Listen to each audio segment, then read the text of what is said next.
Eu acho que a doutora Laís entrou e pode começar, Laís. Tá bom. Eu vou apresentar o caso clínico hoje da nossa sessão de patologia. Eu sou a Laís, sou médica residente da gastroenterologia aqui da Escola Paulista de Medicina. Iniciando o caso, RSP, um paciente de 20 anos do sexo masculino, natural de Cordeiros, Bahia e procedente de Sumaré, São Paulo. É uma paciente sem filhos, trabalha como vendedora. Queixa principal que motivou a internação dela foi icterícia e lesões cutâneas que iniciaram há uma semana. História da moléstia. É uma paciente que tem o diagnóstico de lúpus eritematoso sistêmico. Esse diagnóstico foi dado em junho de 2017. Os critérios eram FAM 1 para 160 pontilhado fino denso, um rash malar, uma linfopenia e uma artrite. Desde esse diagnóstico, em 2017, foi iniciado hidroxicloroquina 400mg e prednisona 20mg. Ela teve abandono de segmento, perdeu o segmento em março de 2019.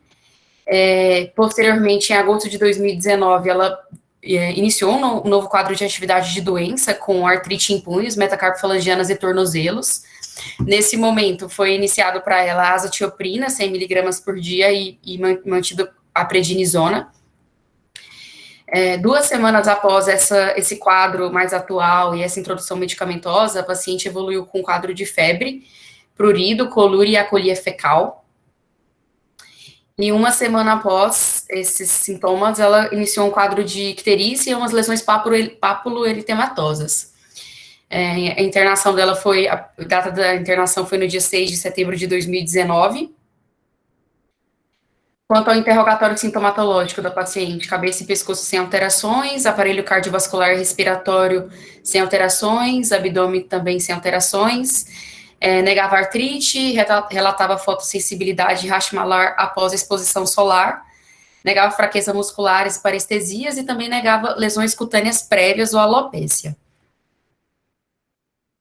De antecedentes pessoais, negava hipertensão, diabetes, negava tabagismo, uso de substâncias psicoativas, negava uso de chás e outros medicamentos foram citados anteriormente. A paciente estilista social, mas bebia pouco álcool apenas aos finais de semana, e nega cirurgias prévias ou hemotransfusão. De antecedentes familiares, pai hipertenso e sem história familiar para neoplasia ou doenças hepáticas. O exame físico da entrada dela. Ela estava em regular estado geral, hidratada, normocorada, acianótica, ictérica 2 cruzes em 4 e afebril, sem linfonodomegalias palpáveis. Na pele, tinha pápulas eritematosas confluindo em placas, predominantemente em tronco, que se estendia distalmente até 1/3 proximal de membros superiores e inferiores, em superfície extensora e infiltrada, mas também acometendo o polo cefálico em menor quantidade, e essas lesões eram sem bolhas. Neurológico, a paciente que estava lúcida, orientada, com Glasgow 15, flapping ausente. Cardiovascular normal, frequência cardíaca de 85, uma PA de 110/80. Respiratório normal, abdômen flácido, ruídos hidroaéreos presentes, indolor, palpação superficial e profunda, sem visceromegalias. Extremidades sem edemas e panturrilhas livres, e locomotor tinha ausência de artrite. Tem umas fotos que descrevem essas lesões papuloeritematosas que foram vistas na entrada, predominantemente no tronco e em membros. Também tem outras fotos dessas lesões. Ela internou no dia 6 de setembro, mas aí buscando exames prévios, a gente viu que ela tinha exames de agosto de 2019, 6 de setembro de 2019, né, que ela internou. E esses exames anteriores mostravam um HB de 13,5, com uma HT de 33, era uma anemia sem anemia, né, inicialmente. Leuco de 5.680, segmentado de 4.230, linfócito de 1.200 e plaqueta de 226.000. Tinha uma função renal preservada, uma urina 1 sem alterações e transaminases normais, LT de 17 e ST de 13. Ela também teve outros exames que foram feitos um pouco depois, ela já estava com essa sintomatologia. Quer parar um pouquinho? No slide anterior, para o pessoal. Ah, sim. Tem uns outros exames que vão estar à frente também, professor. Tá, só agora, só para... Tá, claro. Vamos perguntar para a Fernanda o que ela acha. Hein, Fernandinha? Oi, doutor. Olá, Laís. Diga. Resume para mim, rapidamente, porque eu tive que abrir a porta aqui para o vizinho. Tá bom, amiga. Uma É uma paciente que estava fazendo uso de azatioprina, é isso? uma paciente lúpica com diagnóstico de 2017. Ela inicialmente usava hidroxicloroquina e PRED. Ela perdeu o segmento por um tempo. Começou com um quadro de artrite. E aí foi introduzido a azatioprina nesse contexto. Uma semana depois desse quadro novo de artrite, metacarpofalangianas e da introdução medicamentosa, ela iniciou um quadro de colúria, febre e acolia fecal. E daí ela internou no dia 6 de setembro de 2019 e ela tinha alguns exames prévios. Tem nesse slide, tem no próximo slide alguns outros exames também. Aí depois de uma semana que estava ictéria, começou a ter as manchas no corpo, né? Isso, aí começou com um quadro de... Você chegou a ver as manchas, Fernandinha? Mas então ela estava com colúria e acolia antes de introduzir a medicação, foi isso? Depois, uma semana depois. É melhor colocar aquele gráfico da evolução deles lá. Vamos mostrar. E a imagem, aí fica mais fácil. Porque tá parecendo primeiro com as lesões de pele, parece mais uma reação alérgica, né? Esse é o gráfico aqui da evolução. Uhum. Ah, tá, entendi. Entendeu? E aí essas são as lesões de pele. São essas lesões papilomatosas que tinham tanto em tronco quanto em membros. Um segundo. E aí tem esses exames iniciais. Ela foi tratada na primeira fase com corticoide e hidroxicloroquina. Isso. Depois ela parou. Daí, quando ela começou a ter sintoma articular, ela voltou com a medicação. Daí, depois de uma semana, ela entrou com que ela tinha exames normais, apareceu o quadro de icterícia. Porque a azathioprina, ela pode ter alguns efeitos colaterais, né? Eu acho que pode dar efeito colateral relacionado ao fígado também. Eu acho que pode dar até colestase. Mas eu não sei se é o caso, porque eu não sei os outros exames. Mas eu pensaria em alguma coisa, a princípio, relacionada à azathioprina. Se bem que é uma paciente lúpica, né? Então, se ela tiver alguma coisa hepática, a gente pode pensar em alguma doença autoimune, talvez. Mas, a princípio, eu pensaria em culpar a azathioprina, antes de mais nada. Mesmo num quadro febril? Eu acho que, mesmo num quadro febril, eu acho que pode dar também. Você não pensaria, eventualmente, dela estar reintroduzindo a medicação e poder estar com um quadro viral? Sim. Assim, a gente vai ter que pedir sorologia, né? Obviamente, a gente vai acabar pedindo sorologias, mas, a princípio... Você acha que é uma hepatotoxicidade pela asa? Acho que sim. E que evoluiu com uma eu não sei farmacodemia. Eu não sei se a hepatotoxicidade poderia dar febre. Se eu não me engano, eu acho que pode até, mas a gente vai ter que fazer sorologia também. Além de que evoluiu com se for isso, uma coisa só, e evolui também com uma farmacodemia, né? Sim, sim. Pois é, por isso que eu pensei mais na azathioprina mesmo, por conta dessas lesões de pele. Tá, nós vamos ver os exames, então, só para... Tem os prévios também, esses também são antes da internação e já com esse quadro todo instalado. Daí aqui ela já tinha uma anemia, normo, HB de 10, leu de 6.250, predomínio de segmentados, linfócito de 1.500, eosinófilo de 20, monócito de 250, 356 mil plaquetas, função renal preservada, eletrólitos normais. E aí ela tinha uma bilirrubina total de 6,2, predomínio de direta de 4,8, uma indireta de 1,4, a ST de 58 e a LT de 61, uma fosfatase alcalina de 202 e uma gama-GT de 350, albumina de 2,8, RNI de 1,4 e um R de 0,92, amilase 233 e lipase de 208. O valor de referência da fosfatase alcalina é 102, e da gama-GT 60. E aí esses exames são antes dela internar com a gente. E aí, Fernandinha, você acertou sua hipótese? Ela tá com uma fosfatase 2 vezes maior que o valor normal, né? Então, eu acho que eu continuo colocando a culpa na azathioprina até o momento. A impressão que eu tenho, eu não sei se isso é válido, mas quando a gente tem hepatotoxicidade associada à lesão de pele, né? Geralmente, rush cutâneo associa com eosinofilia, né? Sim, professor. Sim, geralmente sim. Eu ia fazer uma pergunta para a Fernandinha ou para alguém que queira responder. Vocês acham que mudou alguma coisa, Fê? O fato dela ter essa amilase e lipase elevadas, que normalmente o valor de referência da amilase é 100, né, Laís? Não sei se você tem valor de referência aí. Sim. Acha que te ajuda em mais alguma coisa? Te leva para algum outro caminho? Ou você acha que é mais um dado para essa hipótese? Não me lembro de nada além, doutora.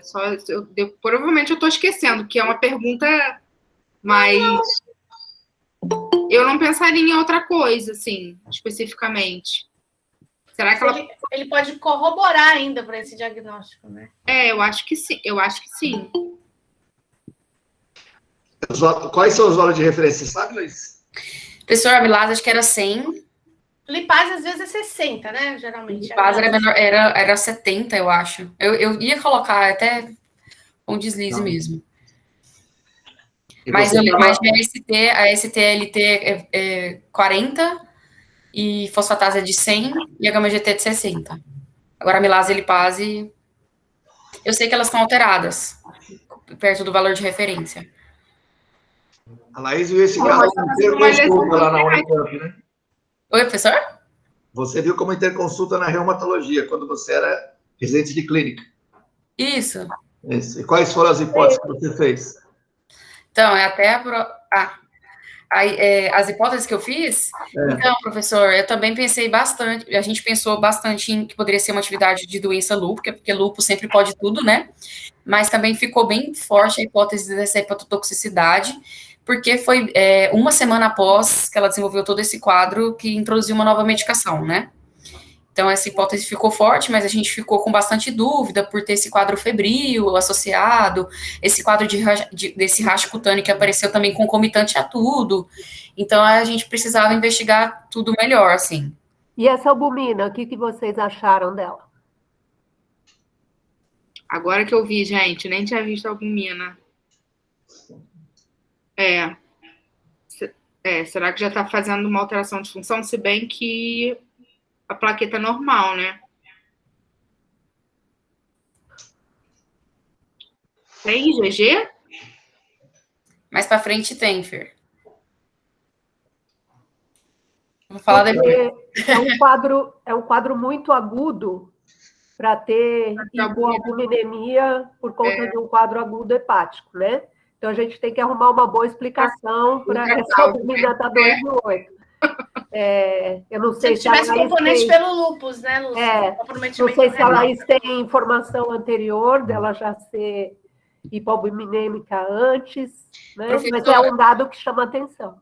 Professora, eu não coloquei na apresentação, mas eu até apresentei meu trabalho de conclusão de curso desse caso, então eu lembro de ver albuminas prévias dela, não coloquei no caso, mas ela já atendia a hipoalbuminemia, sim.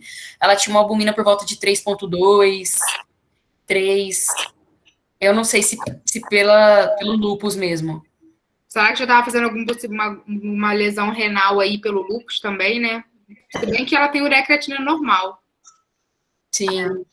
E ela tinha uma urina 1 antes da internação normal também. Um pouco antes da internação. A gente acabou pedindo depois. Eu vou mostrar também esses valores. Algum outro comentário, doutora Lúcia? E o INR também está largadinho, né? 1,4. Não, nenhum outro. Estava tentando soltar o microfone. O Gama está aí? O Gama acho que não, doutor. Tá? Deixa eu ver aqui. Não. Nosso reumatologista não tá? Não tá. Carol, que eu tô vendo aqui, que tá aparecendo. Tem alguma...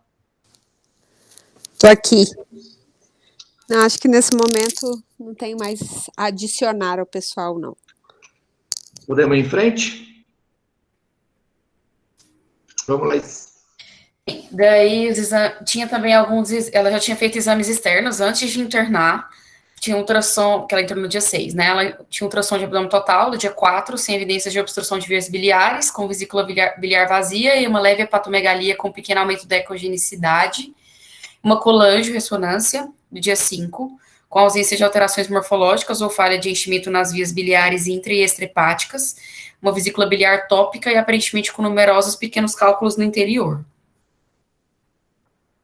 E aí, se tem mais alguma coisa que vocês conseguem acrescentar? Esses 2 exames, ou se eu posso seguir? Alguém quer comentar? Essa ultrassonografia mostrou que aparentemente não tem doença crônica, né? Sim, professor, é um fígado de aspecto sem cronicidade. Eu acho que dentro do esperado de uma colestase, acho que, além disso, eles acrescentaram para afastar qualquer obstrução de via biliar. Mas o fato de ter cálculo na vesícula e ter tido um quadro febril e estar com enzimas pancreáticas aumentadas, será que ela teve uma migração de cálculo? Com uma papilite, ainda está não está dilatada, mas teve uma lesão? Pois é, foi até pensado nisso. Ela na colangio mesmo não tinha nada que justificasse uma coledoclitíase ou alguma coisa no colédoco, né? E aí a gente foi prosseguindo a investigação, mas a princípio ficamos também balançados com essa vesícula com cálculo aí. Vamos em frente. Os diagnósticos foram feitos numa paciente com uma síndrome colestática. Foi pensada em lesão hepática induzida por drogas, uma DILI, causada, né, pela azatioprina, alguma causa transinfecciosa, hepatopatia autoimune, já que é uma paciente lúpica, né? Atividade da própria doença lúpica. E quanto ao exantema agudo que a paciente apresentou, pensamos em farmacodermia, uma síndrome DRESS, e atividade do lúpus também, ou uma vasculite urticariforme. Você chegou a ler alguma coisa assim, em relação ao tempo de exposição e ao aparecimento da icterícia para uma colestase secundária asa, estaria encaixado? Você chegou a ver no LiverTox? Professor, não li no LiverTox, mas eu li em alguns artigos. Normalmente o tempo de exposição é mais prolongado do que uma semana, mas tem alguns relatos de caso de pacientes que em 10 dias desenvolveram lesão hepática induzida por azatioprina. Com 10 dias de exposição tem relato. Mas normalmente é mais prolongado, cerca de 3 meses depois dos que eu li. E normalmente é uma lesão mista, tanto né, hepatocelular quanto colestase. E associa a farmacodermia? É comum associar a farmacodermia? Essa associação de farmacodermia mais DILI concomitante não é tão comum. Isso mesmo, não é comum mesmo. Eu li no LiverTox, Edu. Geralmente é mais ou menos 2 meses de aparecimento, mas pode ser, porque aí é reação por idiosincrasia, né? Isso. E aí eles fazem um quadro mais rápido, né? Com um período de latência menor, né? Até uma coisa que foi um pouco contra, foi essa questão do surgimento rápido, né? Após a introdução da droga, então a gente foi investigar outras hipóteses, porque não era o que estava batendo tanto com o livro, assim, quanto tanto com os artigos. E essas hipóteses são da dermatologia? Sim. São da dermato, professor. Tá. Doutora Mary, quer falar alguma coisa? Não, nada a acrescentar. Eu acho que as hipóteses são essas, né? Algumas mais prováveis, outras menos, mas acho que as hipóteses são essas daí. Beleza, vamos lá, Laís. Então, pessoal, as condutas iniciais tomadas lá quando a paciente ainda estava no pronto-socorro, foi feita a suspensão da azatioprina, solicitados exames laboratoriais gerais para investigação, e a gente solicitou a interconsulta da equipe da reumato, né, da gastroenterologia e da dermatologia, e foi optado por internação para investigação da etiologia de todo esse quadro. Na interconsulta da reumatologia, pediram para solicitar complemento, anti-DNA, urina 1 e proteinúria de 24 horas, sem indicação de imunossupressão a princípio, né, pensando nessa solicitação desses exames para avaliar uma atividade de doença do lúpus. Na gastro, solicitação de anti-LKM1, antimusculilismo, antimitocôndrias e imunoglobulinas, e também sorologias que foram solicitadas. Pessoal da dermatologia fez uma biópsia de pele no antebraço esquerdo e optaram por entrar com prednisolona 0,5 a 1 mg quilo dia para avaliar a regressão dessas lesões cutâneas.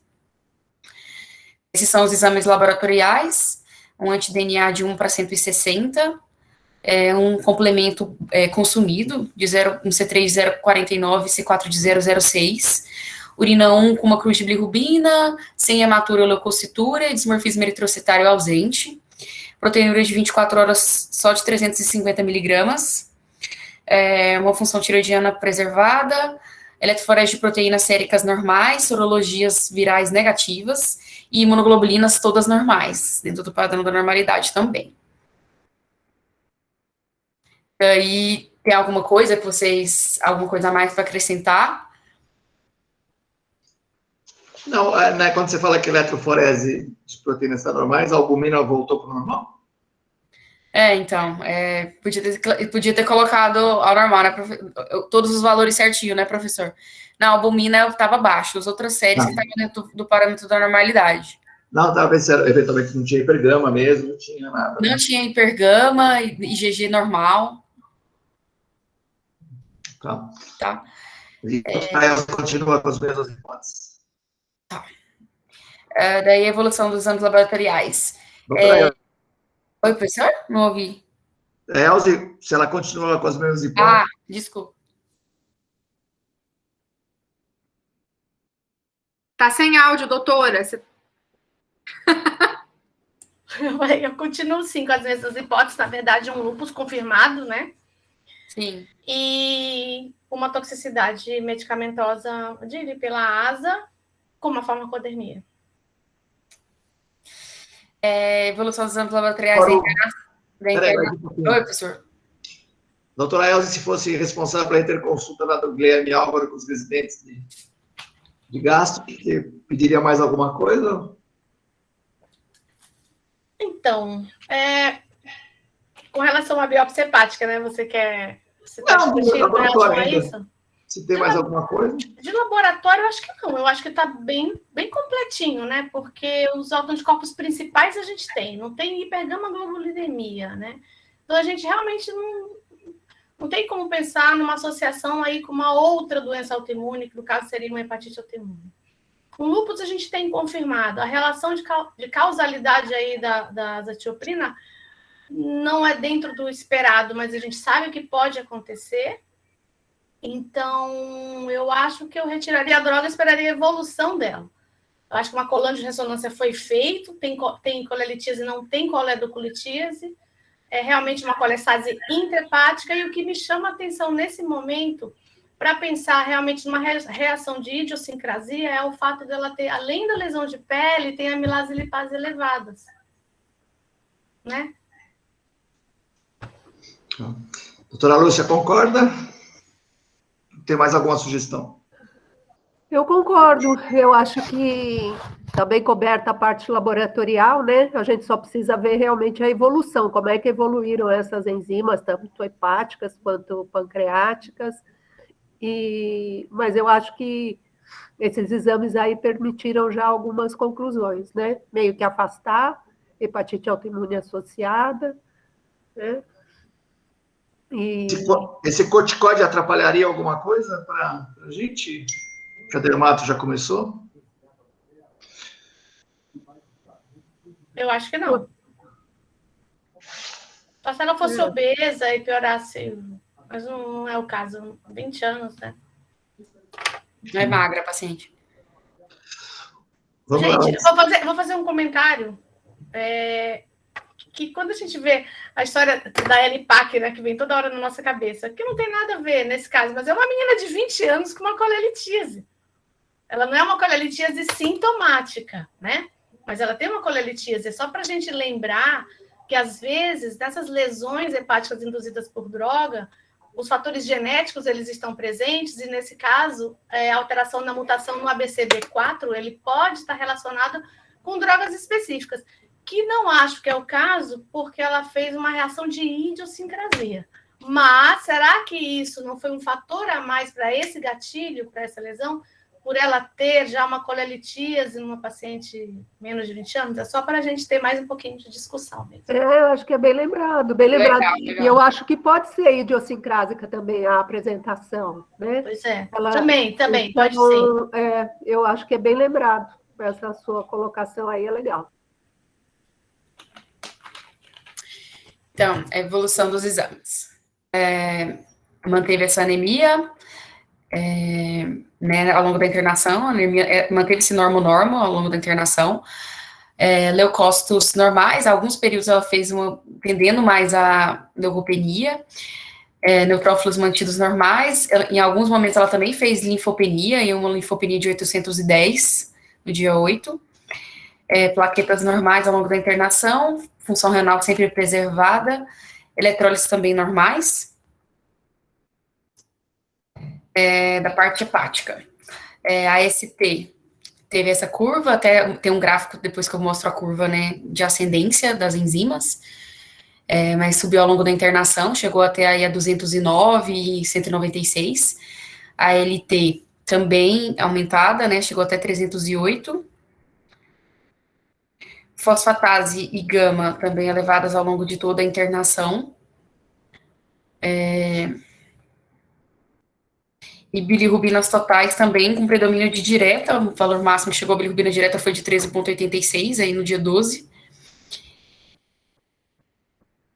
Albumina, que a gente ficou se perguntando, aí ficou aí borderline, aí, né, 3,4, 3,6, e RNI inicialmente estava aumentado, alargado, e depois teve uns períodos de normalização. Quer que eu deixe parado aqui?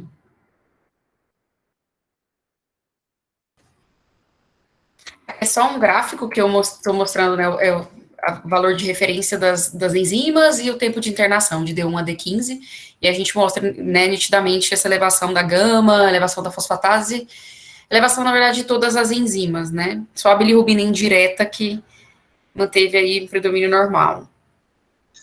Que dia que começou o corticoide, Laís? O senhor foi no D1, foi no dia 6. Dia 6. No dia 6. E a droga descontinuada? Foi no dia 6 também. Ô, Laís, uma curiosidade. Uhum. Não sei se você acompanhou no início, você vai lembrar, se você tem informação desse detalhe. Se eles iniciaram dose de 50 miligramas da ASA e fizeram um aumento gradual, ou eles já começaram direto com 100 miligramas? Você tem essa informação? Eu não tenho. Eu até olhei, assim, tentei procurar, eu acredito que tenha sido iniciado 100 mesmo. Eu não encontrei essa avaliação de gradual, não. Mas eu não tenho certeza dessa informação. Tá bom. Porque foi ambulatorialmente. Já está na hora da interconsulta pedir uma biópsia? Não, professor, vai chegar lá, calma aí. Aí, professor, falando alguns outros aspectos da evolução durante a internação, ela evoluiu com os episódios febris isolados, todos sem instabilidade hemodinâmica, e veio também com rastreio infeccioso negativo, porque essa febre foi uma coisa que incomodou a gente um pouco, né, pensando em outros diagnósticos diferenciais. O que a gente ficou, assim, pensando? Ela apresentou um consumo do complemento, tinha essa positividade do anti-DNA e tinha febre. Será que não poderia ser uma lesão hepatocelular e uma colestase secundária à atividade do lúpus? Então, isso sempre ficou, assim, como uma dúvida pra gente, né? Apesar de não ser tão comum uma atividade do lúpus assim, sempre pode ser, né? E aí foi optado por uma biópsia hepática para elucidação diagnóstica. Quando você fala em rastreio infeccioso, vocês avaliaram outras causas de uma hepatite colestática, por exemplo, outros vírus, ou você está falando de um rastreio infeccioso de processo febril? Professora, de processo febril mesmo, hemoculturas, urocultura, raio-x de tórax, avaliação para ver se tinha alguma outra coisa que justificava esse quadro de febre. E agentes infecciosos causadores de hepatite, foi só a sorologia básica? Foi sorologias virais, hepatite A, B e C. A, B e C. Isso. Tá. Daí, alguma coisa a acrescentar com esses exames, gente? Eu estaria fazendo uma biópsia também e agora dando boas-vindas à doutora Larissa, né? Ô, Laís, só um minutinho. A amilase de base dela normalizaram ou não foi feito mais? Professora, normalizaram ao longo da internação.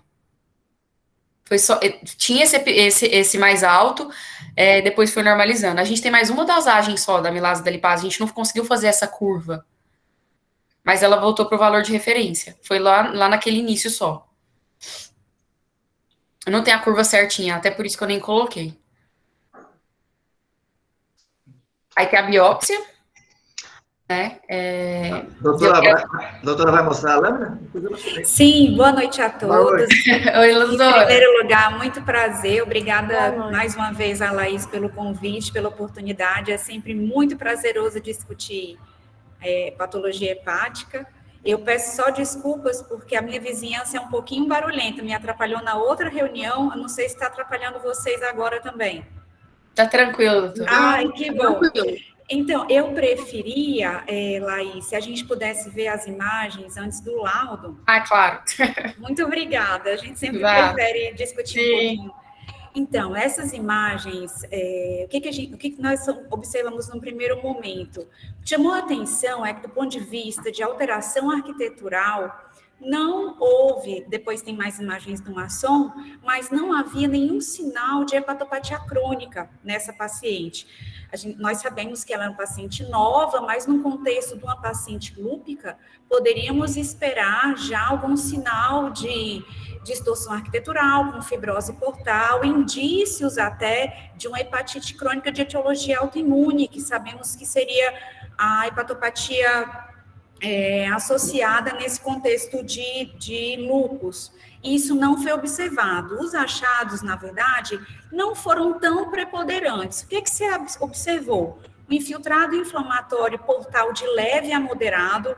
Uma coisa que chamou a atenção também é que, apesar disso não ser muito específico para nada, mas havia uma quantidade até significativa de eosinófilos no infiltrado inflamatório.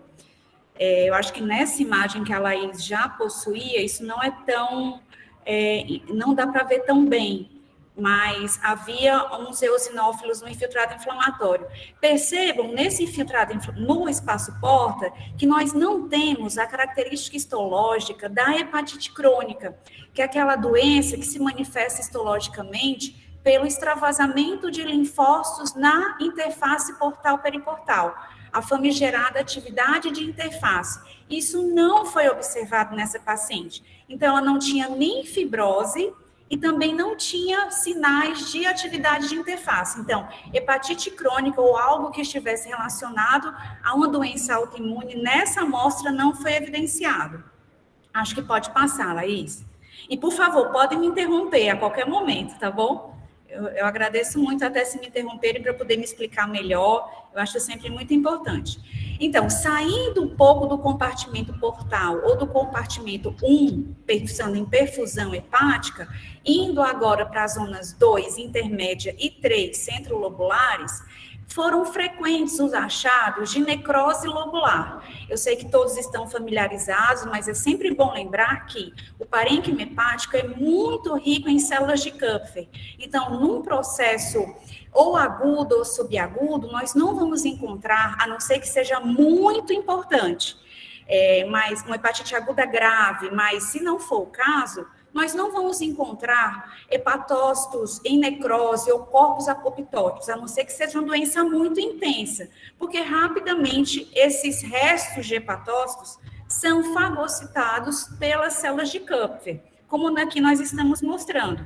E essas células rapidamente recrutam muitas outras células inflamatórias, principalmente linfócitos. E foi o que nós encontramos nessa biópsia. Então, um padrão predominantemente parenquimatoso ou acinar, rico em necrose lobular, porém sem formar áreas de necrose confluente que pudessem, em algum momento, aproximar, por exemplo, estruturas portais e estruturas centrolobulares. Eram focos de necrose lobular difusamente esparsos.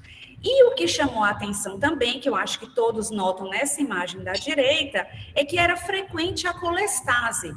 Uma colestase que se depositava mais frequentemente ao redor da veia centrolobular e no interior de células de Kupffer e no interior de hepatócitos. Por que isso é importante? Porque quando nós falamos de doença colestática, devemos raciocinar se há uma lesão biliar associada. Ou seja, se havia, por exemplo, uma colangite, uma agressão ao epitélio biliar, ou até uma ductopenia. E isso não foi encontrado nessa biópsia. Então, o que apareceu foi um padrão meio misto, que não se encaixava em nenhum dos padrões típicos das hepatopatias crônicas que nós conhecemos. Então, não encontramos um padrão de hepatite aguda grave, um padrão de lesão biliar, um padrão metabólico, tendo em vista que ela era etilístase, não importante, mas poderíamos ver algum grau de esteatose, isso também não foi observado. Então, encontramos focos de necrose lobular e focos de colestase, como eu falei, macrofágica, ao redor da veia centro, mas sem lesão biliar. Isso chamou muita atenção. Então, pode passar um pouco mais, por favor, Laís. Doutora Larissa? Olá, doutora Elza, por favor, pode. Então, o que eu ia perguntar é o seguinte, quando a senhora falou da necrose lobular, difusa, quer dizer, não teve uma necrose confluente. Então, nós, como clínicos, imaginamos que está exatamente relacionado com a clínica dela, com o laboratório dela. Porque ela não fez aqueles níveis de aminotransferases super elevados. Ela chegou no máximo a 300, mais ou menos, de ALT, 200 e pouco de AST. Né? Então, acho que é um quadro de uma hepatite com comprometimento também parenquimatoso, né? E biliar, mas sem a gravidade de uma apresentação de necrose confluente, né? Perfeito. É isso? Perfeito, e nós vamos ver umas imagens do Masson para mostrar que quando nós temos um quadro um pouquinho mais importante, mesmo não tendo cronicidade, mesmo no quadro agudo, subagudo, as células estreladas, né, antigamente chamadas de células de Ito, até hoje chamamos ainda, porque é um nome que é muito consagrado na literatura, elas já começam a produzir matriz extracelular nos quadros mais graves, e isso não aconteceu. Então, concordo perfeitamente com o que foi colocado pela doutora Elze. Eu só faria um comentário que eu acho importante, até porque a paciente apresentou elevação de bilirrubina, foi um quadro colestático, mas não biliar. Em nenhum dos espaços porta, a biópsia foi bem representativa. Em nenhum dos espaços porta nós encontramos agressão direta às vias biliares intrahepáticas, não foi vista colangite e nem ductopenia. Então, era um quadro hepatocolestático, eu não diria hepatobiliar, hepatocolestático, agudo, subagudo, e o que chamou a atenção também foi que havia um infiltrado inflamatório portal, sem extravasamento para a interface portal-periportal, mas com alguns eosinófilos. Acho que pode passar mais, Laís. Ô, Larissa, oi. Olá, professora. Você viu citoplasma induzido? Sim, eles não chegam, aquela indução citoplasmática, eu diria, naquele fígado que se eu não tivesse encontrado esses outros achados, seria o que nós acabamos chamando de fígado moderadamente reacional, mas eles nem se encontravam balonizados. Não aquela balonização associada à esteatohepatite a que eu me refiro, mas não era aquela lesão que me fizesse pensar numa agressão mitocondrial importante ou de outras organelas. Mas os hepatócitos, sim, em muitas áreas apresentavam-se induzidos. Excelente observação que eu não tinha feito. Perfeito. Vejam que nessa imagem da esquerda, os hepatócitos deixam de ter aquela sua disposição hexagonal bem definida dos seus limites citoplasmáticos e começam a se mostrar algo ativos, ou como a professora bem comentou, induzidos, querendo esboçar uma balonização, mas eu ainda não chegaria a esse ponto. Perfeito.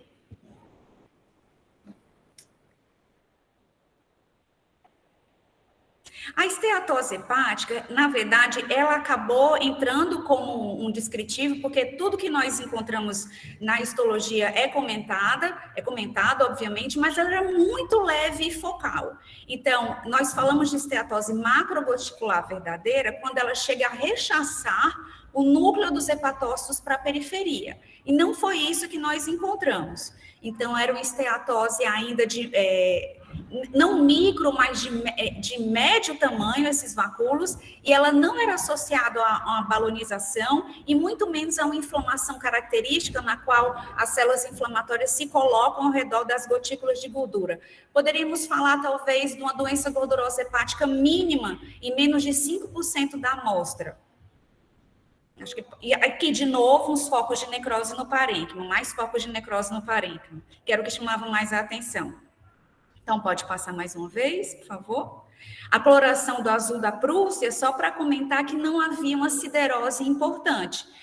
Não houve aquele depósito de pigmento férrico que pudesse favorecer ou uma doença associada ao distúrbio de metabolismo do ferro primário ou, eventualmente, a um bloqueio do efluxo venoso. Não, isso não foi observado. A coloração do PELS só nos fez ressaltar ainda mais o padrão colestático. E à direita, o Masson, que eu havia comentado no início da explicação, mostrando que o azul, que é o que mostra o colágeno na coloração do tricômico de Masson, está bem restrito aos limites mesenquimais, ou seja, aos espaços porta e às veias centrolobulares. Não havia nenhuma expansão fibrótica, nem nos espaços porta, nem nas veias centrolobulares, nem na zona 2 ou perisinusoidal. E eu acho que tem mais imagens, eu não sei, se quiser passar, só para eu fazer mais um comentário. Não, acho que não, pode voltar. Eu só queria fazer um comentário. Então, diante de um quadro como esse... Doutora? Perdão? Qual que você quer que eu volte? Não, tá ótimo. Obrigada. Então, quais são os comentários do ponto de vista histológico que eu queria fazer? Então, pensando no contexto de uma paciente lúpica, eu acho que já ficou bem determinado que nós não parece uma hepatite crônica de etiologia autoimune, nenhum dos achados que nós poderíamos esperar foram encontrados. E, diante de um quadro inespecífico, hepatocolestático, sem lesão biliar, com infiltrado inflamatório que se mostra por vezes com eosinófilos e sem extravasamento na interface portal-periportal, como eu comentei, é muito importante lembrar do efeito tóxico medicamentoso. E o mais importante que eu acho, assim, dessa discussão, talvez, é lembrar que esse efeito tóxico medicamentoso, obviamente todos nós sabemos, mas é sempre bom enfatizar, ele vai depender, obviamente, da substância. Então, nós, até no contexto das medicações utilizadas pelo coronavírus, eu sei que não tem nada a ver com o caso, mas aproveitando, é sempre bom lembrar, nós ouvimos comentar, mas a biópsia reforçou o efeito tóxico medicamentoso. O efeito tóxico medicamentoso é diverso, como o próprio liver tox mostra, vai depender da medicação que foi usada. Então, por exemplo, se essa paciente tivesse usado acetaminofeno, obviamente a biópsia não era compatível com o efeito tóxico medicamentoso. Então, é muito importante sempre saber quais foram as substâncias às quais o paciente foi exposto para ver se essa relação é feita. E além disso, acrescento, em relação à azatioprina, esse padrão é consistente, mas nós devemos lembrar também que essa medicação, a azatioprina, ela também pode desencadear outros efeitos, outros achados morfológicos, como, por exemplo, dilatação sinusoidal com síndrome de obstrução sinusoidal grave. Isso também pode acontecer e não foi observado. Então, para nós foi um ensinamento muito importante, só reforça que o padrão na histologia, não adianta só falar que é um efeito tóxico medicamentoso, eu sugeri isso, se isso obviamente não for compatível com as substâncias às quais o paciente foi exposto. E lembrar que às vezes a mesma substância pode dar padrões de hepatopatia completamente diferentes. Mas, nesse caso, nós favorecemos, sim, uma toxicidade associada à azatioprina. Ótimo, doutora. Obrigado. Eu que agradeço. Obrigada. Excelente. Aprendi um monte. Você ia mostrar o laudo definitivo? Sim, claro. Acho que está um pouco antes, né? Atrás, eu coloquei antes, né, professora? Então, nós descrevemos como um parênquima hepático, como eu já comentei, exibindo moderada colestase canalicular, predominantemente em zona 3 acinar e em células de Kupffer. Os focos de necrose lobular e infiltrado inflamatório portal com raros eosinófilos, a esteatose macrogoticular difusa, e negando, eu sempre comento com os nossos residentes também na anatomia patológica, não adianta só hoje em dia em biópsia hepática, nós falarmos do que foi encontrado. Nós temos que falar o que nós não vimos, porque isso ajuda demais. Então, nós não encontramos nem siderose, nem lesão biliar do tipo ductopenia ou colangite, e nem uma reação biliar portal, que é aquela proliferação exuberante de ductos que poderia favorecer, eventualmente, uma obstrução de grandes ductos biliares no contexto de uma colelitíase, como foi comentado. Isso também não foi visto. Então, diante desses achados, nós favorecemos um efeito tóxico medicamentoso consistente com o uso da azatioprina.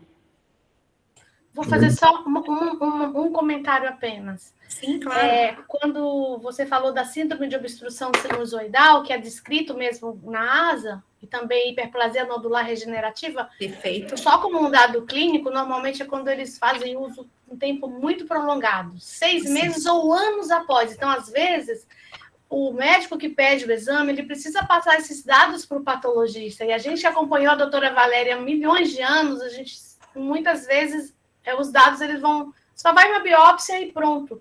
Então, quer dizer, exame laboratorial, a sua suspeita, né? Eu acho que isso é muito importante. Sem dúvida, eu agradeço muito as suas palavras, que é o que nós sempre falamos para todos os residentes, todos os colegas, sem dúvida.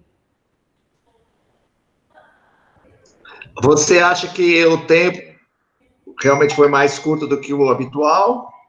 E eventualmente, você acha que eu não sei em que D que foi a biópsia em relação ao início da corticoide em dose alta? Se pode ter influenciado os seus achados? Eu acredito que sim, e também são 2 pontos em relação ao que o senhor comentou. A primeira coisa é que eu acho que já podemos ter um pouco de remissão do quadro inicial, tendo em vista a medicação, isso é uma hipótese, e talvez também, se essa paciente tivesse sido exposta há mais tempo à asa, os achados teriam sido mais importantes, inclusive com necrose confluente e, eventualmente, um derrame, um extravasamento de bile mais importante do que foi encontrado. Eles ainda eram muito sutis, o que me faz questionar, será que já havia tido algum tipo de regressão ou os achados ainda estavam muito incipientes, tendo em vista o curto tempo de exposição? É uma pergunta. Infelizmente, do ponto de vista puramente histopatológico, eu não consigo responder. Obrigado. Eu que agradeço. Vamos em frente, Laís. Vamos lá, professor. Também tem o anatomo patológico, né, da biópsia de pele, foi feita no antebraço esquerdo, veio com uma dermatite crônica inespecífica, superficial, perivascular, com alguns segmentados e neutrófilos no infiltrado. Nessa amostra não foi visto nenhum sinal de vasculite. E aí tem a imunofluorescência, que veio a microscopia como uma dermatite crônica inespecífica leve, perivascular e superficial. Não tem as imagens dessa biópsia de pele, professor, mas diante de todo esse contexto, foi discutido lá, né, na época do caso clínico, com o pessoal da patologia, dessa parte também, e ficou, diante de todo o quadro, uma possibilidade de síndrome DRESS, associada ao quadro cutâneo.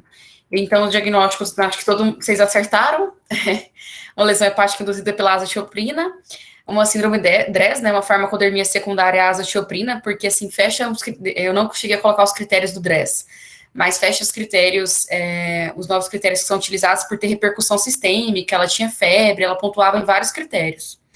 E o lúpus, né, eritematoso sistêmico, que é o diagnóstico que a paciente possuía desde antes, né, dessa internação. A evolução dela, ela evoluiu estável, hemodinamicamente, em bom estado geral, teve uma resolução completa das lesões cutâneas após o uso de prednisolona 0,5 mg quilo dia, após 10 dias, e aí foi iniciada uma diminuição progressiva. Ela obteve alta no dia 20/9, né, 14 dias após a internação, o dia inicial, em uso de Ursacol, 12 miligramas por quilo por dia, e manteve segmento semanal com a equipe de gastroenterologia e também com as outras equipes assistentes, né, a dermato e a reumatologia.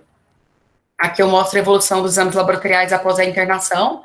A gente já consegue ver que ali por volta do 5º, 6º mês foi quando começou a ter a normalização dessas enzimas, começando a voltar para valor mais basal de referência.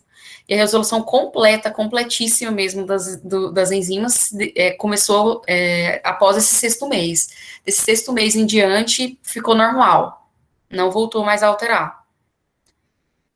E aí foi feito esse desmame desse corticoide, né, semanal. Ela não manteve o uso de corticoide depois que ela foi internada, e manteve com essa dose de Ursacol nesse período aí, desses 6 meses, depois o pessoal da gastroenterologia também suspendeu. Legal, Laís. O Ursacol é que é questionável, né? Sim. Assim, não tem... Você não daria, doutora? Não daria. Nem para esteatohepatite, tá? Esse foi provocativo. Não, mas acho que não tem evidência nenhuma, né, que ele possa melhorar o curso de uma dilicoleciática. Enfim, a gente dá porque acha que vai melhorar as enzimas, mas acho que não teve muito efeito aí na evolução. Mas bem legal, parabéns. Obrigada, professora. Laís, o lúpus evoluiu? Ficou com remédio? Então, professora, sobre essa questão do lúpus, tirou a azatioprina, depois eles iniciaram micofenolato, porque essa paciente, ela suspendeu a hidroxicloroquina por conta de uma provável lesão auditiva. Ela estava aguardando fazer audiometria ambulatorial, e aí entraram no micofenolato, da parte do lúpus. Ela evoluiu depois com nefrite, teve outras complicações aí do lúpus no outro ano, em 2020. Mas nunca mais elevou enzimas hepáticas. Legal. Obrigado, doutora Larissa, obrigado, Laís. E a doutora Elze ficou de contar para a gente alguma coisa de toxicidade relacionada à asa e como avaliar laboratorialmente. Vamos lá, Du. Fiz slide até 1h30 da manhã. Compartilhar minha tela aqui. Obrigado pela presença, doutora Larissa. Verdade, muito obrigada. Obrigado. Ela mandou uma mensagem, está saindo. Pois agradece ela, mas... Sim, professor. Obrigado. E agora? Apresentar a tela inteira.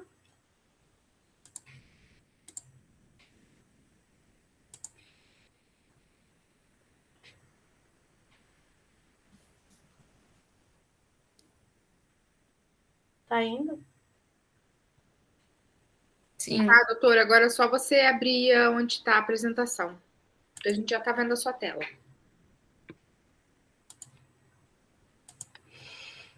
Então, gente, eu vou fazer uma revisão, né, da DILI, da lesão hepática induzida por drogas, e depois a gente vai falar um pouquinho dessa toxicidade à azatioprina. Então, existem mais de 1.000 compostos com potencial hepatotóxico que já foram identificados, compreendendo desde medicamentos convencionais a medicamentos alternativos, a exposições ocupacionais, como solventes orgânicos, por exemplo, e mesmo drogas ilícitas. E a relevância desse tema é que a incidência anual é estimada entre 10 e 15 por 100 mil pessoas expostas a medicamento. A DILI é uma causa entre 13% a 30% dos casos de insuficiência hepática fulminante e ela ocorre em cerca de 1 para cada 100 pacientes internados. E é um desafio, muitas vezes, na prática clínica, por conta dessa ampla variabilidade de apresentação e agentes culpados, falta de critérios diagnósticos objetivos, ausência de biomarcadores específicos, uma fisiopatogenia que não está completamente elucidada para várias drogas, né? A maioria dos estudos é retrospectivo e a maior parte das lesões induzidas por drogas, ela realmente é imprevisível. E dentro dessa fisiopatogenia, dos mecanismos de lesão hepática, nós temos a lesão hepática induzida por droga tipo A, que é por toxicidade direta, e a tipo B, que é por toxicidade indireta. Então, na tipo A, você tem uma lesão hepática direta previsível, dose dependente, com risco e gravidade que ela ocorre com o aumento da dose, com um limite tóxico conhecido, é um fenômeno reprodutível, com período de latência curto, de horas ou dias, com lesões anatomopatológicas que são características, e o grande exemplo disso é o acetaminofeno. E o tipo B, que é uma reação de idiosincrasia, onde você tem uma lesão hepática indireta, imprevisível, dose independente, com limite tóxico desconhecido, com ausência de reprodução em modelos animais, períodos de latência mais longo. As lesões anatomopatológicas são incaracterísticas e não são uniformes e ocorrem juntamente com manifestação sistêmicas, como é o caso dessa paciente, por exemplo. Então, dentro do espectro de apresentação da lesão hepática induzida por droga, nós temos desde alterações leves de enzimas hepáticas, né, em torno de 0,1% a 10%, a realmente a DILI sintomática e com uma incidência ainda para evolução para insuficiência hepática fulminante, com risco de óbito ou evolução para transplante. Então, só um geralzão para a gente ter uma ideia, né, dessas drogas relacionadas à insuficiência hepática aguda, grave, o acetaminofém, representando aqui 15% na Alemanha, 57% no Reino Unido, que nós sabemos disso, e outras drogas em torno de 14%, 11%, 13%.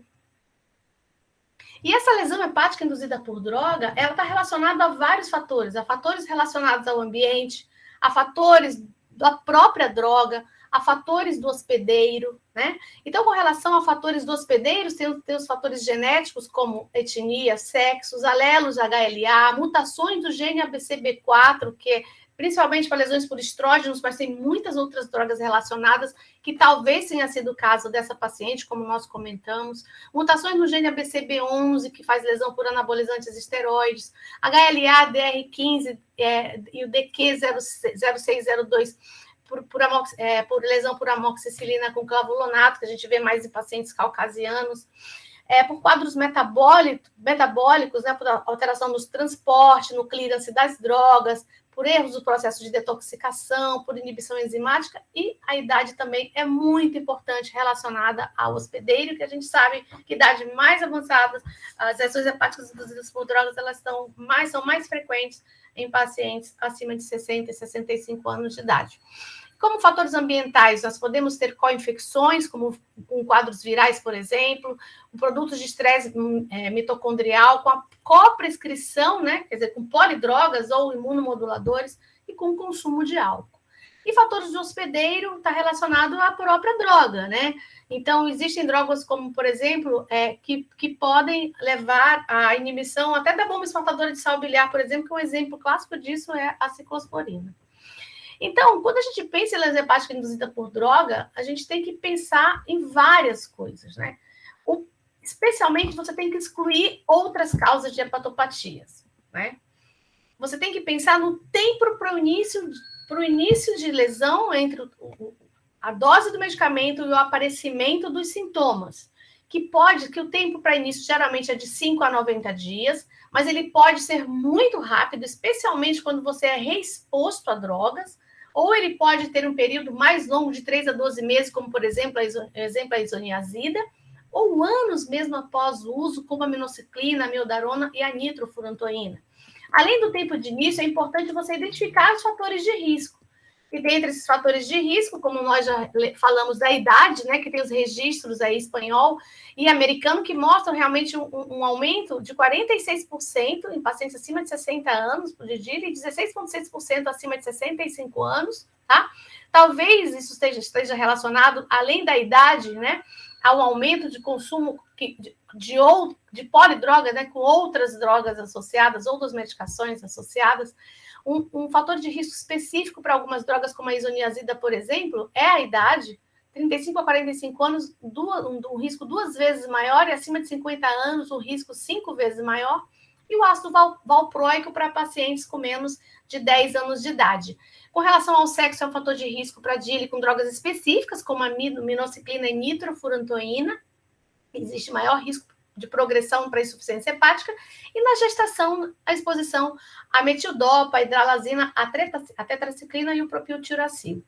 Com relação à etnia, né, os afro-americanos, eles têm um risco maior de DILI por Bactrim, metildopa e fenitoína, e pode ocorrer casos de reações cutâneas bem graves, com hospitalização, com necessidade de transplante, e nós já falamos anteriormente que os caucasianos têm um risco aumentado de DILI por amoxicilina por clavulonato de potássio, está ligado ao HLA de predisposição. E aqui era só mostrando um quadro, esse quadro que está branco aqui, gente, são lesões do tipo colestática, que a maioria são lesões hepatocelulares, né, no fenótipo de apresentação. E aí achei interessante porque quanto maior a idade, maior o risco de lesão do tipo colestática, que é em torno de 25% dos casos de DILI. Relação à comorbidade, síndrome metabólica, pode ser um efeito cinético na esteatose induzida por tamoxifeno e metotrexate. No caso do álcool, especificamente por paracetamol, isoniazida, o metotrexato, o alotano. E na doença hepática crônica, como por exemplo, especialmente o vírus B e o vírus C, ele pode ser um fator de risco para DILI por terapia antirretrovirais e antituberculostáticos. E com relação à doença gordurosa, não tem uma confirmação, mas no relato, no guideline de DILI, né, eles mostram que tem uma mortalidade em algumas coortes maior de 16% versus 5,2%. Então, além da identificação dos fatores de risco, é importante a gente observar qual é o padrão de lesão, qual é o fenótipo clínico que esses pacientes apresentam. Então, pode ser do tipo hepatocelular, onde nós temos a elevação principalmente das aminotransferases, com uma razão limite superior da normalidade de AL3 para fosfatase alcalina maior ou igual a 5. As lesões colestáticas, né, que geralmente são maiores, têm mais cronicidade, inclusive são piores para resolver a resolução desses casos. Aumento de fosfatase em torno, acima de 2 vezes o limite e a razão menor que igual a 2. E nós podemos ver lesões mistas, hepatocelulares e canaliculares, que a gente tem o limite entre 2 a 5 e a razão maior que 2. Então, esse padrão de lesão ele é predominantemente hepatocelular em várias séries, seguido de lesão colestática. Então, aqui mostrando novamente, né, o predomínio é hepatocelular, seguido de lesão colestática. E com relação às drogas, a gente vê que quase 47% os antimicrobianos são as causas mais comuns e seguidos de ervas e suplementos dietéticos. Então, com relação ao fenótipo clínico, eles podem apresentar como uma hepatite aguda, como um quadro colestático agudo, como uma hepatite aguda colestática, né? É o caso dessa paciente, como esteatose, uma esteatohepatite. E dependendo aí do período de latência, se é curto, se é longo, para cada droga, você pode apresentar como um quadro de uma hepatite crônica, com uma fibrose avançada, né? Uma colestase crônica com ou sem ductopenia, uma hepatite granulomatosa, uma doença veno-oclusiva, até mesmo uma peliose hepática que tem relação, inclusive, com a azatioprina, tem descrição, ou mesmo neoplasias. E, assim como a gente observa o tempo para o início, também é importante o tempo para a recuperação.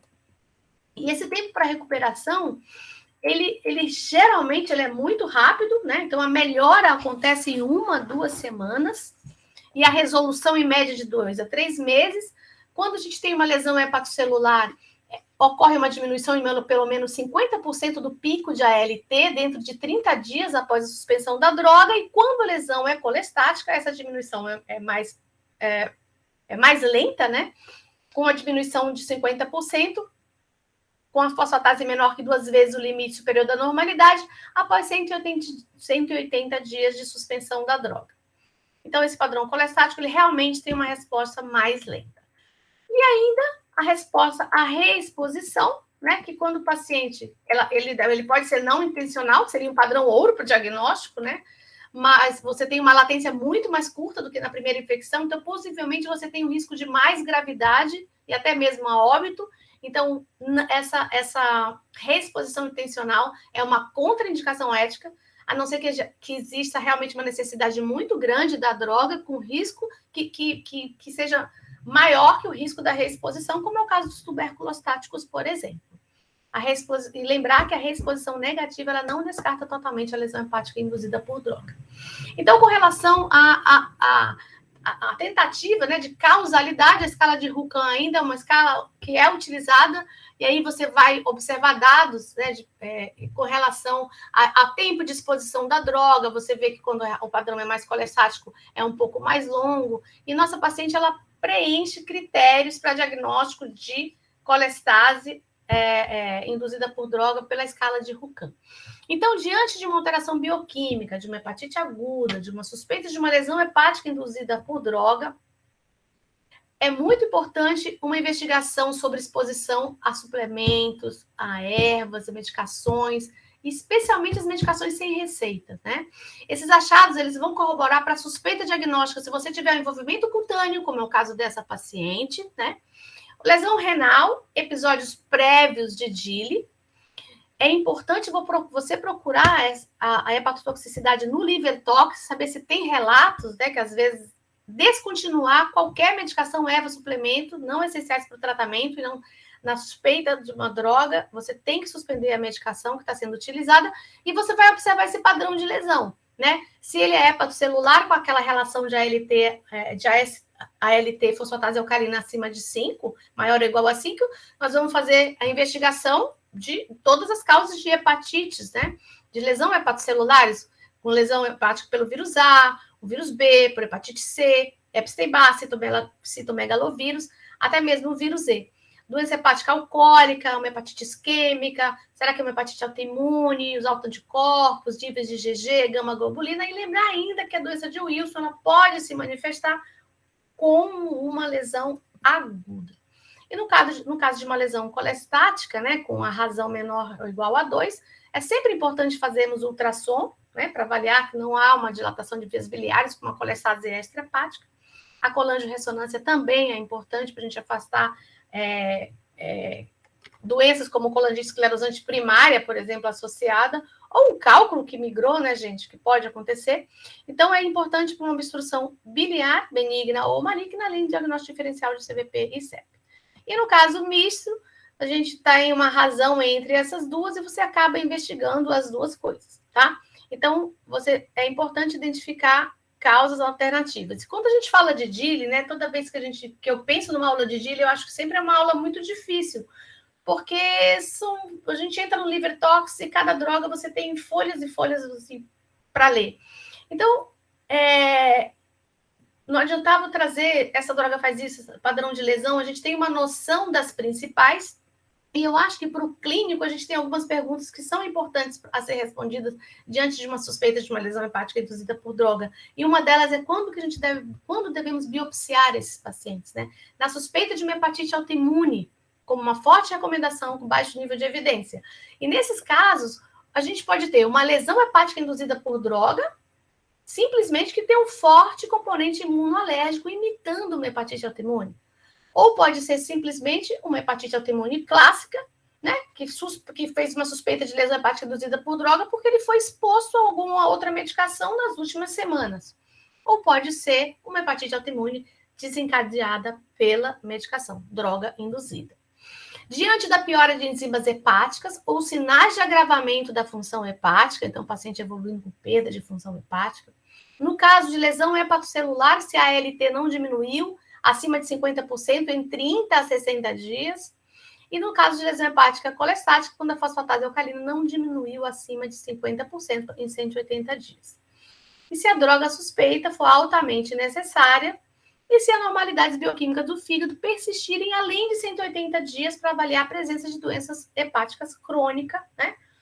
Ou uma lesão hepática induzida por droga crônicas, tá? E quando é que eu devo me preocupar, então, com esse meu paciente? Quando o paciente tiver icterícia, né, gente? Porque a maioria você tem elevação de aminotransferases, você tem elevação de fosfatase alcalina e gama-GT, mas você não tem icterícia. Então, quando o paciente tem icterícia, é sempre um sinal de alerta para a gente se preocupar, tá?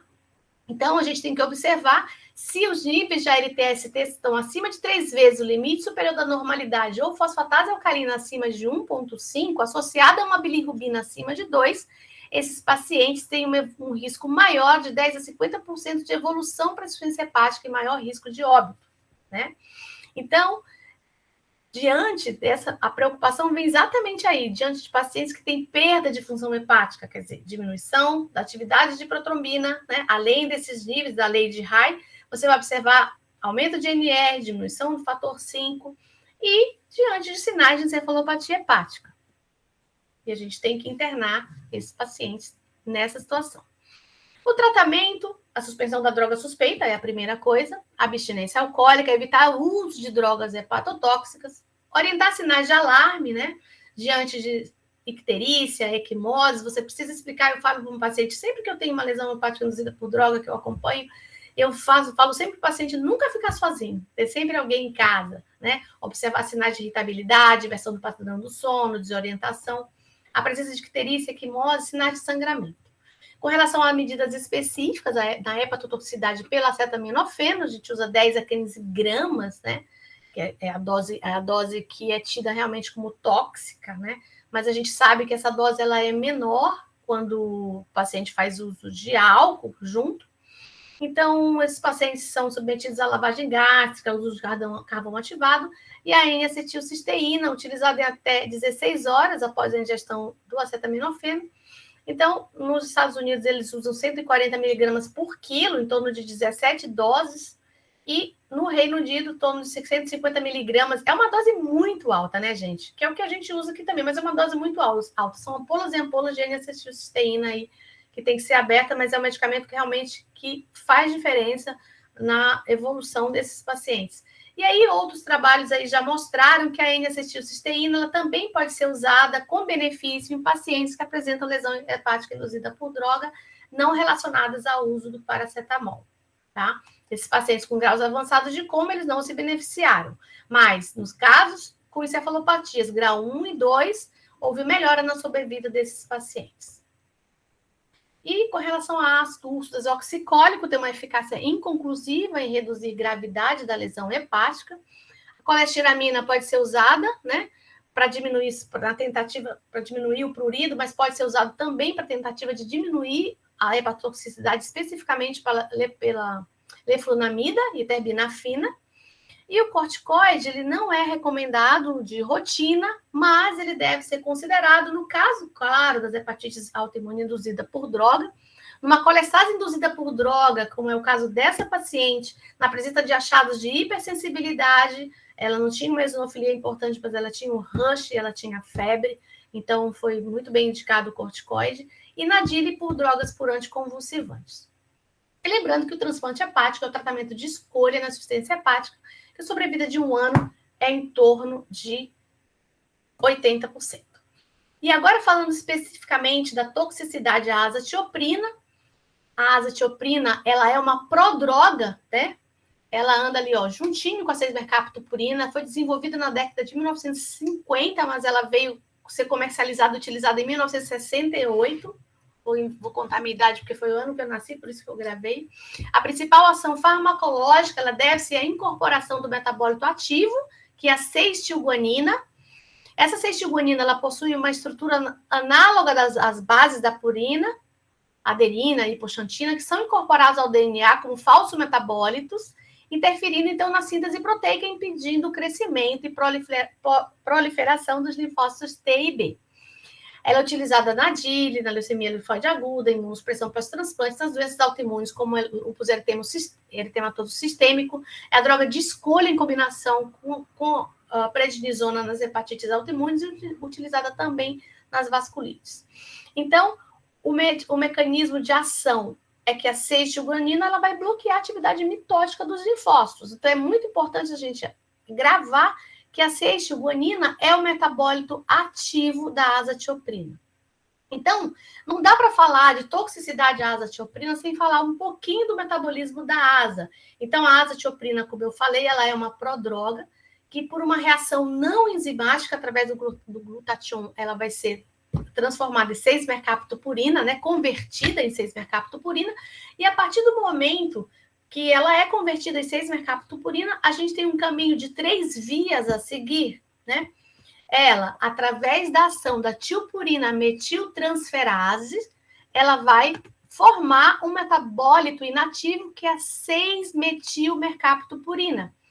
Essa 6-metilmercaptopurina é que é a responsável pela hepatotoxicidade quando ela está em níveis acima ou igual a 5.700, tá? O outro mecanismo que ela vai seguir é através da xantina oxidase, e ele vai formar um outro metabólito ativo, que é o ácido tioúrico. E ela vai seguir uma reação complexa com enzimas complicadas como hipoxantina, fosforibosil transferase, Ou seja, ela vai seguir uma linha até a formação do seu metabólito ativo, que é a 6-tilguanina, que a gente tem o mono, o di e o trifosfato de 6-tilguanina. Então, ele é um metabólito ativo. E o nível terapêutico ele tem que estar entre 235 a 450. E quando eu tenho níveis mais elevados, eu posso ter a mielossupressão. Então, é muito importante sabermos que a 6-tilguanina é um metabólito ativo, eu preciso de um alvo terapêutico, e ele tem que estar entre 235 a 450 para eu ter ação realmente da minha medicação, e que, ao mesmo tempo, ele é o responsável pela mielossupressão. E a 6-metilmercaptopurina, quando em níveis elevados, é a responsável pela hepatotoxicidade. Então, existe uma importância muito grande da tilpurina metiltransferase na hepatotoxicidade, né, e no metabolismo da azatioprina. Então, existe um polimorfismo genético da tilpurina metiltransferase que influencia a sua atividade funcional. Então, o conhecimento do genótipo da tilpurina metiltransferase, ela pode ajudar a determinar a dosagem terapêutica ideal com a menor toxicidade de droga induzida.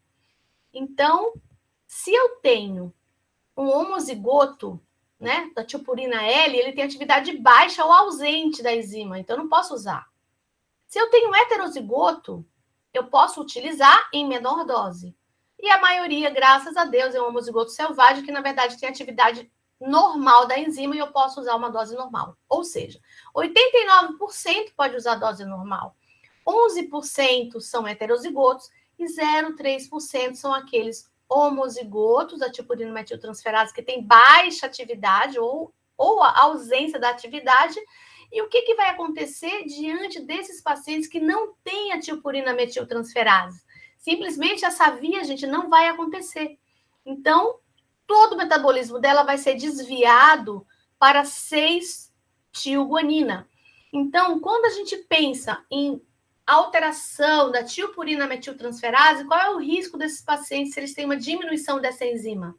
É uma mielossupressão importante, tá? Não é de hepatotoxicidade, é de mielossupressão. Então, qual que é a dose que a gente utiliza, né? Qual que é a nossa estratégia convencional inicial? A gente utiliza a dose da azatioprina, 1,5 a 2 miligramas quilo, alguns trabalhos falam até 2,5, outros falam até 3 miligramas quilo. No intestino, eles usam geralmente, na doença inflamatória intestinal, uma dose um pouquinho maior do que a gente usa nas nossas doenças hepáticas autoimunes. A 6-mercaptopurina, a dose é menor, de 0,75 a 1,5 miligramas por quilo dia.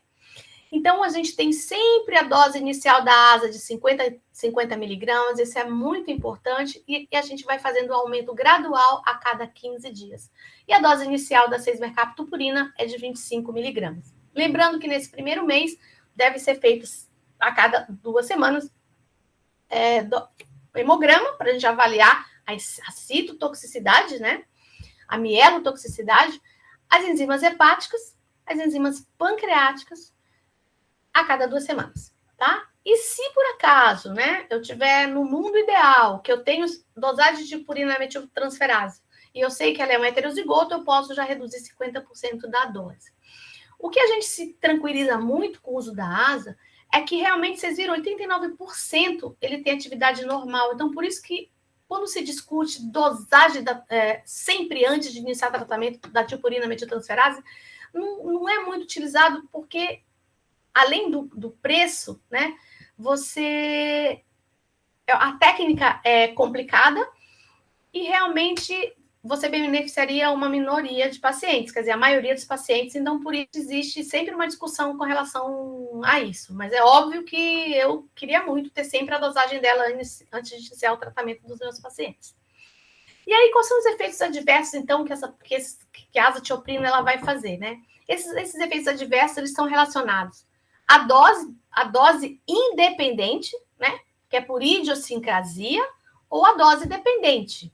No caso da dose independente, que é o que aconteceu com a nossa paciente, em 5 a 10... A paciente da Laís, né, Laís? Eu já peguei essa paciente para mim. 5 a 10% dos pacientes, eles são incapazes de tolerar a azatioprina, independente da dose, ocorre tipicamente entre 2 a 4 semanas do início da terapia. Aqui eu não estou falando só de hepatotoxicidade, tá, gente? A gente está falando de uma toxicidade de idiosincrasia que inclui desde uma pancreatite ou quadro com quadro de febre, náusea, mal-estar, com rush cutâneo, dor abdominal, podendo incluir pancreatite, hepatite e até mesmo colestase. E com relação à dose dependente, né, que a gente vai ver o quê? A mielossupressão, a hepatotoxicidade, infecções e o potencial para malignidade. Então, quando a gente pensa ainda em reação de idiosincrasia, a mais frequente relatada são as pancreatites, em torno de 3 a 15%. E eles colocam no trabalho que a gente deve até interromper o uso da tipurina nesses pacientes e não está recomendado o uso da 6-mercaptopurina. Porque tem alguns trabalhos que falam que pacientes que não respondem à ASA, faz uma certa toxicidade, pode não fazer a 6-mercaptopurina, porque a ASA tem um anel imidazólico que a 6-mercaptopurina não tem. Mas isso não é recomendado. Acho que se faz toxicidade à ASA, a gente realmente não deve tentar a 6-mercaptopurina. Só que é interessante porque eu já tive alguns pacientes, e aí vocês podem falar a experiência de vocês, que a gente vê a elevação de enzimas pancreáticas, e ela rapidamente, isso é verdade, de uma forma geral, eles resolvem com a interrupção da droga ou mesmo com a diminuição. Mas, se persistir, não tem jeito, a gente realmente tem que interromper o uso das tiopurinas. E o outro é um quadro de náusea, de artralgia, de mialgia, ou síndrome flu-like, né? Que você vê em torno de 17% dos pacientes. Nesse caso, você usar a dose à noite, se tiver náusea, diminui esses sintomas, e você diminui muito esses sintomas com esse aumento escalonado da dose da azatioprina. Com relação à mielossupressão, é uma alteração que é dose dependente, né? A mais comum encontrada é a leucopenia, em torno de 3 a 15%. Essa leucopenia pode ser leve, moderada ou grave. Então, se ela for grave, a gente deve suspender o tratamento, e eles consideram grave menos que 1.500 leucócitos. Pode haver também uma linfopenia, né? Se ela for menor, se for grave, a gente vai reduzir a dose. E no caso de uma neutropenia, a gente também vai suspender o tratamento se ela for moderada a grave, quer dizer, com menos de 1.000 neutrófilos. E com relação à hepatotoxicidade, que muito nos interessa, ela tanto pode ser relacionada à idiosincrasia, como ela pode ser relacionada à dose dependente, né? Com relação à dose dependente, o que a gente vê muito é uma elevação leve das aminotransferases com uma normalização espontânea, né? E com o uso mais prolongado, de 6 meses a anos, a gente vê hiperplasia nodular regenerativa, síndrome de obstrução sinusoidal, que pode gerar uma hipertensão portal não cirrótica a longo prazo nesses pacientes. E no caso da dose independente, né, da reação de idiosincrasia, a gente vê essa lesão hepática aguda, clinicamente aparente, ela é tipicamente colestática, como a gente viu nessa paciente. É uma complicação incomum, mas tá aí, a gente viu, não é tão rara assim, é 1 a cada 1.000 pacientes, entre 1.000 pacientes tratados. E uma coisa que eu achei interessante, que eu li, acho que eu não coloquei aqui, que esses pacientes, eles não têm níveis tão elevados assim de fosfatase alcalina, eles aumentam bem mais a gama-GT, e a LT não aumentam tanto assim. Mas a gente pode também observar elevações persistentes das enzimas hepatocelulares e canaliculares. E aí, nesse caso, realmente, a gente tem que ter o olhar para 6-metilpercaptopurina, né? Então, aqui, porque esses efeitos de hepatotoxicidade dose dependente, eles estão relacionados com a dosagem, com o excesso da 6-metilmercaptopurina. Então, a gente tem uma hepatotoxicidade quando a gente tem esses níveis acima de 5.700. Então, existem pacientes que são hipermetiladores, então eles produzem mais 6-metilmercaptopurina do que 6-tilguanina. Então, é fundamental a dosagem dos metabólitos da azatioprina no manejo desses pacientes com hepatotoxicidade, na suspeita de hepatotoxicidade, e para você ter um melhor resultado com o uso desses medicamentos, dessa classe de medicação imunossupressora. E aí, a gente tem uma opção, né, que se nós tivermos um nível de 6-metilmercaptopurina muito elevado, né, acima de 5.700, como foi o caso que eu apresentei, que tinha 13.800 de hepatotoxicidade.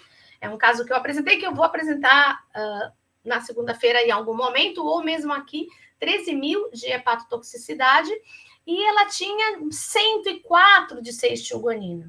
Então, nós temos uma hepatotoxicidade, mas eu nem tenho nível terapêutico. Então, eu tenho, nesse caso, eu posso usar uma estratégia, né, que é usar o alopurinol, e o alopurinol ele tem a função de bloquear a xantina oxidase, e assim ele faz um desvio do metabolismo para 6-tioguanina, reduzindo a dose da 6-metilmercaptopurina e aumentando a dose da 6-tioguanina para que eu tenha um nível terapêutico ideal. Ainda relacionado aos efeitos adversos, nós temos quadros infecciosos, bacterianos e virais, tá? Complicações infecciosas, elas aumentam quando a gente tem menos de 2.000 leucócitos. E ainda sempre um assunto extremamente controverso, o potencial para malignidade, que está relacionado, existem relatos de carcinoma hepatocelular, linfoma hepatoesplênico de células T, mas alguns trabalhos mostram que, mesmo utilizando pacientes que não utilizaram a azatioprina, também tiveram um risco aumentado de desenvolvimento, por exemplo, de carcinoma hepatocelular, e a conclusão é que o benefício do uso da droga, ela realmente supera os riscos. Então, como mensagens, eu diria que o diagnóstico de DILI ele é sempre desafiador e requer um alto grau de suspeição, que as drogas mais comumente incriminadas são antibióticos, anti-inflamatórios e ervas, suplementos dietéticos, que é importante questionar sobre drogas ilícitas e não prescritas, acessar a relação temporal e descartar outras causas de hepatopatia, que o método para estabelecer a causalidade ainda é a escala de Rucan, que a resposta após a suspensão da droga também é importante para estabelecer a relação causal, que o padrão de lesão hepática permite estimar se a droga pode ser implicada e definir possíveis desfechos, que o principal tratamento é suspender a droga, entretanto, ainda assim pode haver progressão do quadro de evolução para óbito ou transplante. É importante acompanhar o paciente rigorosamente para determinar o momento de suspensão da droga e a necessidade de internação ou realização de transplante hepático, que a azatioprina está na outra página, que a azatioprina está associada a elevações leves, geralmente transitórias e assintomáticas dos níveis de aminotransferases durante a terapia, mas em raros casos também está associada a lesão hepática aguda colestática, que a hepatotoxicidade dose dependente está relacionada aos níveis de 6-metilmercaptopurina, que a mielotoxicidade está associada aos níveis elevados de 6-tioguanina, e que a dosagem dos metabólitos da azatioprina é uma ferramenta fundamental para o manejo dos pacientes que necessitam de utilização das tiopurinas. E que qualquer droga tem o potencial de hepatotoxicidade dependendo da dose, da idade, do sexo, do estado nutricional, do ambiente, da individualidade. Muito obrigada. E aqui fechando com muito bom para vocês. Show! Muito bem, arrasou. Para a apresentação. Ô, doutora Elze. Causou, hein? Falei muito rápido, né? Mas eu olhei para o relógio várias vezes, assim. Gente, eu acho então que vamos dar uma noite agradecendo a doutora Laís. Só que não sei se alguém quer falar mais, perguntar alguma coisa para ela, desculpe. Pode discutir, o Malzinho já está tranquilo. Deixa ela horas. Eu já vou assim mesmo, já vou, tô bonitinho. Então a gente, se não tiver perguntas, a gente agradece a Laís, para do caso, o convite para a professora Larissa e a doutora Elze pela discussão e brilhante apresentação, e também que a gente deseja um feliz aniversário para o Maurício. Muito obrigada, gente. Um beijo. Boa noite. Boa noite. Obrigada. Doutora Larissa, boa noite. Muito obrigada.